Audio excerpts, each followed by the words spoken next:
இந்த வீக் ஃபுல்லாகவே எனக்கு பயங்கர டென்ஷனாக தாங்க போகுது. பசங்க 2 பேத்துக்குமே எக்ஸாம் ஸ்டார்ட் ஆகிடுச்சு. அக்ஷுக்கு வந்து ஹாஃப் இயர்லி, அதுவும் இடையில எந்த பிரேக்கும் இல்லாமல் கண்டினியூஸாக வைக்கிறாங்க. ஆத்துக்குட்டிக்கு வந்து பீரியாடிக் டெஸ்ட்டு ஃபஸ்ட்டு இப்போ தான் 5th ஸ்டாண்டர்டில் ஃபஸ்ட் எக்ஸாம் எழுத போகிறான். ஸோ 2 பேர்த்தையும் ஒரே டைமில் பார்க்குறது ரொம்ப ரொம்ப கஷ்டமாக தான் இருக்குது.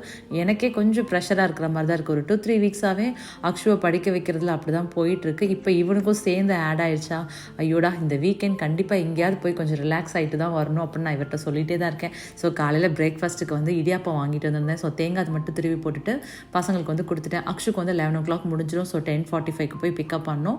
அத்துக்குட்டிக்கு மட்டும் தான் ஸ்கூலுக்கு கொடுத்து விட்றேன். ஸோ இடியாப்பமே நான் தேங்காய் பூ போட்டு கொடுத்து விட்டுட்டேன். காலையில் பிரேக்ஃபாஸ்ட்டுக்கு எனக்கு வந்து கொஞ்சம் தேங்காய் பால் மட்டும் எடுத்துக்கலாம் அப்படின்னு சொல்லிட்டு கொஞ்சம் தேங்காய் பாலோட இடியாப்பம் வச்சு நான் சாப்பிட்டேன். அதுவும் இந்த ஓல்டு சாங்ஸ்லாம் கேட்டே சாப்பிட்றது எனக்கு வந்து கொஞ்சம் ரிலாக்ஸாக இருக்கிற மாதிரி இருக்கும். அதுக்கப்புறம் வந்து கொஞ்சம் ஜீரா ஜிஞ்சர்லாம் போட்டு அந்த தண்ணி கொஞ்சம் குடிப்பேன். அதை குடிச்சிட்டு அவனை பிக்கப் பண்ணுறதுக்கு கிளம்பிட்டேன்.